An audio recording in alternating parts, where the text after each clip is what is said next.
Good morning and welcome to voting list number 23. It is Friday, April 4th, which means what? How many days away from Sine Die? 2 days, and we're in here tomorrow all day. I want to thank everyone for your hard work, for being here early. We do have a voting list. This is your chair, Jocelyn Pena-Melnick, my vice chair, Vice Chair Bonnie Collison to my left, and we have our three analysts today, Aaron, Lindsay, and Lisa. So we're going to start with House Bill 1062, which is Delegate Harrison, Department of Environment, Community Water and Sewage Systems, Cybersecurity Planning and Assessment. It is favorable with amendment. For those of you that are here watching, and we're going to introduce you in a minute, we have a group of students, Latinx students here. We have already seen these bills. When a bill is introduced, it actually has to come for a hearing, then it's assigned to subcommittee in this committee. We get people that are for it and against it. We discuss it. We're not going to say fight it out, but we try to compromise, and then it comes to our committee here for a vote. A lot of these bills have been crossed because a bill sometimes is crossed in both houses, and we have seen them already. So if we go fast, it doesn't mean that we don't care. It's just that we've done the work already on these bills. So, Lindsay. So House Bill 1062 is going to be amended to be identical to Senate Bill 871. So you have that, the third reader of Senate Bill 871 in your packet, and it's also on our voting list just to vote favorable. These bills were primary in ENT, and we are secondary. The bill establishes requirements for the Department of the Environment, Department of Information Technology, Department of Emergency Management, and community water system and community sewerage system providers relating to planning and preparing for cybersecurity attacks on community water systems and community sewerage systems and the water and wastewater sector. The bill also amends the Public Information Act to prohibit the inspection of public records relating to the security of critical infrastructure. The amendments that would be adopted on House Bill 1062, again, to conform it with Senate Bill 871, alter requirements for the agencies and community water systems, require MDE to report on water system compliance, strike requirements for tabletop exercises, and make other technical and clarifying changes. The House Bill 1062, as originally introduced, had a pretty high fiscal note, and the fiscal note is significantly reduced with the amendments. Significantly, the amendments remove the requirement for DO-IT to provide cybersecurity sprint targeting of CWS and CSS providers. So apparently, sprint training is a significant impact for their the personnel needs for DO-IT. They also take out significant reporting requirements, which the redaction of those, again, by DO-IT was going to be a pretty heavy lift personnel-wise, and limits the application to CWS and CSS that serve over 3,300 customers. So that's the significant drop in the fiscal note, and ENT has received appropriations approval for the fiscal impact. Any questions? And it was a unanimous vote in ENT. Any questions on a bill that was unanimous and we're secondary? The committee, primary committee has done their homework. Okay, amendments have been moved in second. Any questions or concerns? Seeing none, all those in favor say aye. Aye. Any opposition? Seeing none, on the bill as amended. The bill has been moved in second. Any questions or concerns on the bill as amended? Seeing none, all those in favor say aye. Aye. Any opposition? The bill passes unanimous. Senate Bill 871, the crossfire. Yeah, and for the record, the minority caucus, we have 6 members, are not here because they're having a meeting. I'm sorry, but Delegate Kipke is here. I forgot most of the members, but Delegate Kipke, you can see how I see you, is here from the minority caucus. And any Senator Kipke? Anyway, let's move on to, the bill passes, is unanimous. Let's move on to the next bill. Is it 1480? Senate Bill 871 is the cross file. Okay, so the cross file is Senate Bill 871. For those young minds that are here, that is the cross file of the bill we just did, and it's identical. So they just moved it. Is there a second? Second. So it's been moved and second. Any questions and concerns? Seeing none, all those in favor say aye. Aye. Any opposition? The bill passes unanimous. Let's go to House Bill 1483. Delegate Jones, Public Schools, High School Sports, Officiating Services, Procurement Requirement. It is favorable with amendment, and it is Lindsay. Lindsay. As introduced, this bill required local school systems to reject any bid or proposal that would result in different rates of pay or fees for officiating or assigning officials for similar boys and girls high school sports. You've got amendments in your packet for House Bill 1483. The same amendments would be adopted on the cross file, which is Senate Bill 923. They begin on page 1 in your packet. These amendments, again, unanimous vote in Ways and Means, requires the State Department of Education in consultation with the Maryland Public Secondary Schools Athletic Association to develop a list of similar high school sports for boys and girls on or before September 1st, 2025, and then sets certain things that have to be considered in categorizing sports as similar. It requires them to update the list every 3 years. Then it requires county boards to ensure that high school sports officials receive the same pay if the officials are in similar high school sports officiating roles and are providing officiating services for sports that are categorized as similar. The amendments also apply this both to employees and to contracted out officials. Requires a county board to reject a bid or proposal for a procurement contract that would result in different pay or fees for high school sports officials in a similar high school sports officiating role for sports that are categorized as similar. It also requires solicitations to be done within a reasonable time of the solicitation for all sports that are categorized as similar. Then they have some list of clarifications through the amendments as well, that the requirements only apply within a county and not between counties.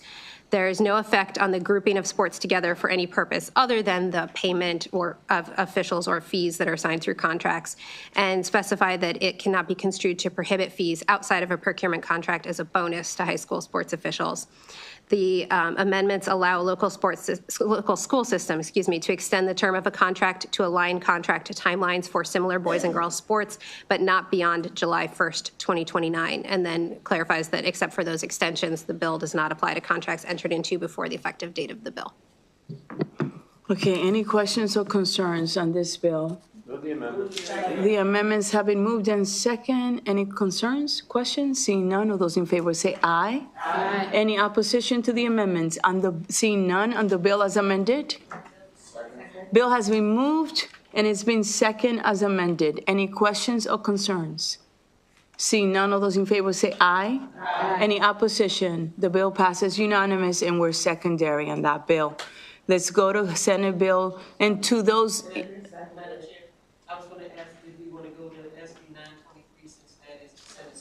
Yes, we're going to go there. Thank you so much. Move the amendments to Senate Bill 923. This bill is identical to the one we just voted. The amendments have been moved in second. Any questions or concerns? Seeing none, all those in favor say aye. Aye. Any opposition on those amendments? Seeing none, on the bill as amended.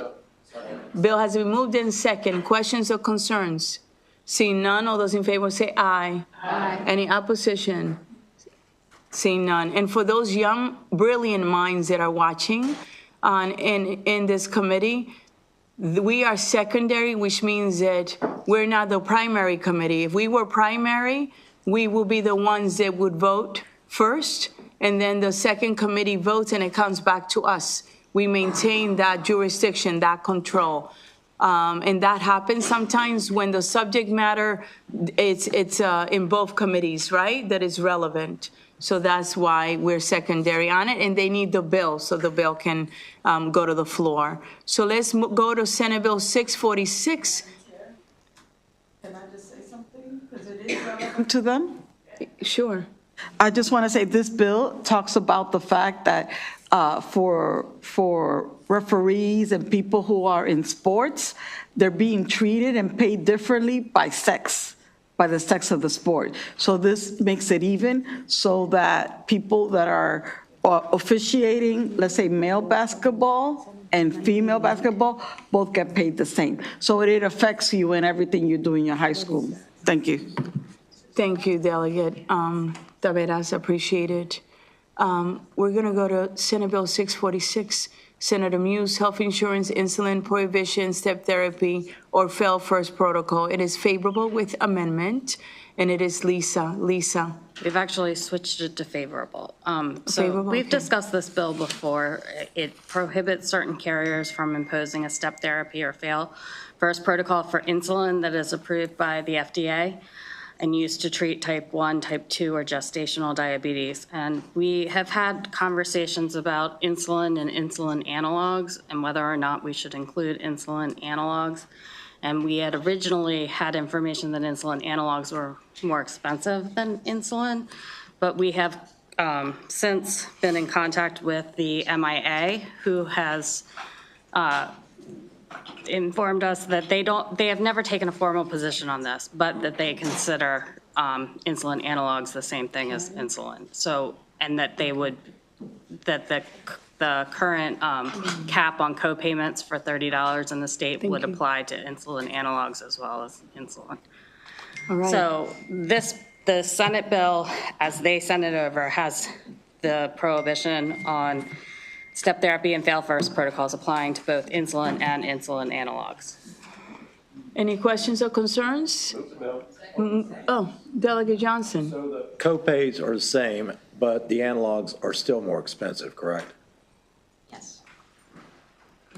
The answer is yes. Okay, thank you, thank you. Okay, thank you. Any questions or concerns? Any other questions or concerns? Seeing none, the bill has been moved in second, right? Yes. All right, and all those in favor say aye. Aye. Any opposition? Seeing none, the bill passes, okay? And I think we're done. We have some concurrences.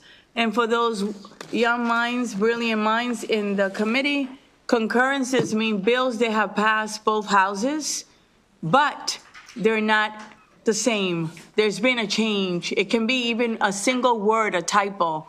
The bill must be identical when it reaches the governor's desk because they sign it. So today we have two of them. Four. Actually, four. And they have to go back to the floor of the House because I need to say whether I concur, which means that I agree, or I do not concur, which means I do not agree, okay? So we're gonna start first, actually there's five. We're gonna start with House Bill 970. That bill is health insurance, insulin prohibition on step therapy, and fails. And we just did that one, and the motion is to concur, to agree. Any questions or concerns on that? Seeing, oh, right. It's been moved in second. All those in favor say aye. Aye. Any opposition on the concurrence? Seeing none, we will concur on the floor, meaning we will agree, okay? Now we have House Bill 718, Maryland Health Insurance Coverage Protection Commission established. What the bill does that is different is that this one adds a representative of the National Association of Insurance and Financial Advisors designated by the president of the association and the Maryland Association of Counties as members of the commission. So it adds membership, additional membership is different than what we had, but I don't see that it's a big deal, right? So is there any questions or concerns on this? Second. It's been moved in second, no questions or concerns. All those in favor say aye. Aye. Any opposition? Seeing none, we will concur, we will agree. The next one is House Bill 300, Grants and Contracts, Reimbursement of Indirect Cost.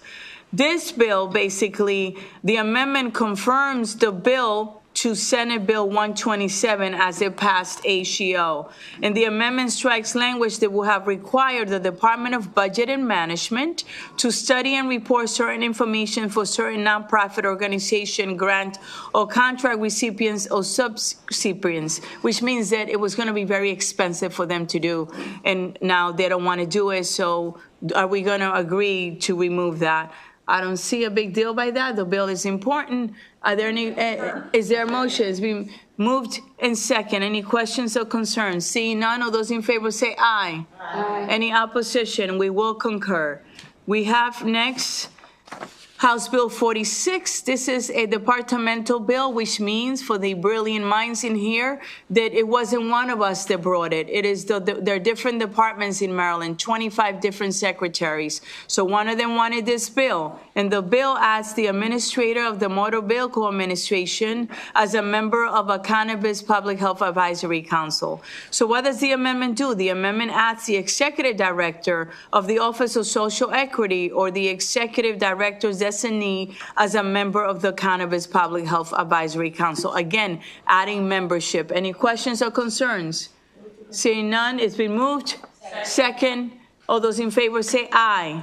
Any opposition to this concurrence? Seeing none, I will concur. The last bill that we have today, this morning, for concurrence is House Bill 1142. The bill codifies the federally required Maryland Interested Parties Advisory Group in the Maryland Department of Health to advise and consult on Medicaid payments rate sufficiency. What does the bill do that is different? The amendment is technical. It alters the composition of the advisory group by removing a duplicative member. So it's just a correction. Is there a motion? It's been moved in second. Any questions or concerns? Seeing none, all those in favor say aye. Any opposition? Seeing none, we will concur. Now, we are done with our work. I want to let you know that we go to the floor at 11. It is now 10:34, so you have a little time. I want to let you know that we may have to get off the floor and vote in the silver room. We may have to come here and do it a few times between now and Monday. We're here all day tomorrow, so just be flexible. Don't go home today. Stay here and rest, okay? Delegate Rosenberg. Point of personal privilege. Sure. On House Bill 718, there are two sponsors, myself and the chair. It really should be the chair and myself, because I went to you saying we need to do something to prepare for what's likely to happen in Washington in terms of Medicaid and the effect it will have on health insurance here in Maryland. And you said, here's what we did 8 years ago, and that's the bill.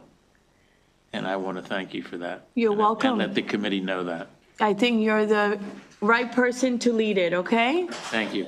And what matters for the brilliant minds in here, it doesn't matter, whether you sponsor it, you're the primary sponsor or not, right? If it's good policy, that's what really matters as well. On this committee, we have 24 members. They come from different jurisdictions. Maryland has 23 counties in Baltimore City. So you guys probably have a representative. I know you do. You have a senator and delegates. I want to allow Delegate Taveras and Delegate Woods to introduce the group that we have today in the committee. Thank you, everyone. As you may or may not be aware, we have Latinx Day, Youth Day. So today is a day where we have a series of a good number of students that are shadowing us. And I just want to highlight my three shadows. If you would like to stand up, please. Natia Espino, Domenisa Almedia, and Jalen Sanchez, and they attend Patterson High School in Baltimore. Welcome. All right, Delegate Woods. Yes, thank you, Madam Chair. I, too, have the great privilege of having two shadows with me today. I have Jasmine Gonzalez, if you would stand, and she's a student at Laurel High School, and she has an interest in, I'm forgetting, but I'm going to remember because I forget and then I remember. What do you have an interest in? Corporate law, that's what it is. I told you I was going to remember. And so we're really, she started out with an interest in civil law, but now has an interest in corporate law. Is that correct? And so we're so excited, and I was really excited because when she came in and we were kind of trying to acclimate her and talk to her about the things that we were doing here, she pulled out a business card and she said, "Do you know who this person is?" And I said, "That's the person I've been talking to you about. That is Jocelyn Pena-Melnick. She is the chair of Health and Government Operations." And so that was so exciting because my staffer, Daryl Harris, was talking, and we were telling her about you and how dynamic you were. And then she pulled out the card and said, "I want to meet this person." And so she gets to meet this person. So we're excited about that. And I represent you. You live in my district. And I'll talk to you in a little bit. That's wonderful. And you know, to speak about our wonderful chair, she not only gave her business card, but as we know our chair does, she put her cell phone number on the back of it for it. So you don't remember any of this. Thank you so much. And then we have Evelyn. Where's Evelyn? Right next to her. And Evelyn, please forgive me because I forget your last name. And then I didn't get the school you attend. I had to run out to take care of something when Evelyn came in. So do you mind introducing yourself and telling us what school you attend and what your interests are?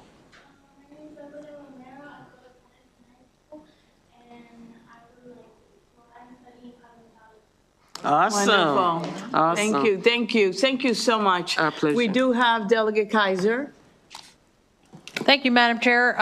My shadow today is Damien, who's from Laurel and Laurel High School, and he's quite the Renaissance man in his immediate interest in HVAC and other trades, but hoping to become a lawyer one day. So he had a lot of interest, and I enjoyed chatting with him this morning. Thank you so much. Delegate Bandari, then Martinez. Thank you, Madam Chair. My shadow today is Areli Ross. Would you want to stand up and say about her? She would be the wonderful lawyer in the future. You want to say a little bit about, she goes to Riverdale High School, right? Oh, right to her, I'm sorry. Yeah, yes. Howard County. Yeah. You want to say a few things? Wonderful. Welcome, Delegate Martinez. Thank you, Madam Chair. Could my three shadows stand and introduce yourselves? Yep, you three, yep. Yeah, you three. Can you introduce yourself? Your name, please, and the high school that you attend. My name is William. My son's Davidson High School. Welcome. My name is Christian. Welcome. Welcome. Thank you so much. Delegate Warman. Thank you, Madam Chair. I also want to recognize my two shadows. If you would please stand up. I have Deshaun Stackhouse from Baltimore City. Wonderful. Welcome. Thank you. And then I have Jocelyn Gonzalez from Montgomery County. All right, Jocelyn. That's a nice name. Welcome. That is wonderful. What high school? What high school? I live in Wheaton. Wheaton? Okay. Sorry about that. Wonderful. Welcome to the committee. Delegate Lopez, welcome, ladies. I would like to introduce my shared shadow with Delegate Werman. If you'd like to stand up and introduce yourself.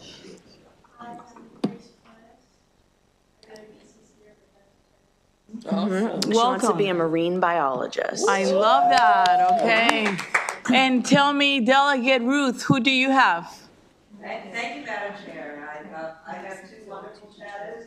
This is Maya, who is from Silver Spring. She's already given me some ideas for bills I may be bringing next session. Maya, can you stand up, please? Welcome.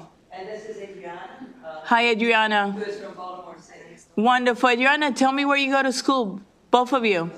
Patterson? Wonderful. And you? Wonderful. Is there a student here that did not get introduced? Can you get up and introduce yourself, please? Yes.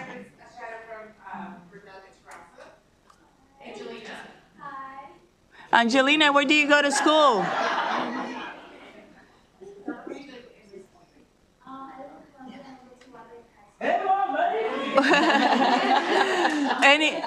Anyone that didn't get introduced here? I just want to welcome you on behalf of the Maryland General Assembly. On behalf of our committee, we would like to welcome you and to say that you are the future. Honestly, you really are. And we're so proud of you. And if there's anything that we can do for you, please feel free to reach out to all of us, okay? And you can have my cell phone number, the young woman that has it, okay? Everyone, thank you for your patience as we did this. There's a saying that says that I love, that says you cannot be what you cannot see. So it is important for us to mentor and to give back, right? So thank you for having it in your heart and for being flexible. Have a blessed morning. Thank you. Thank you.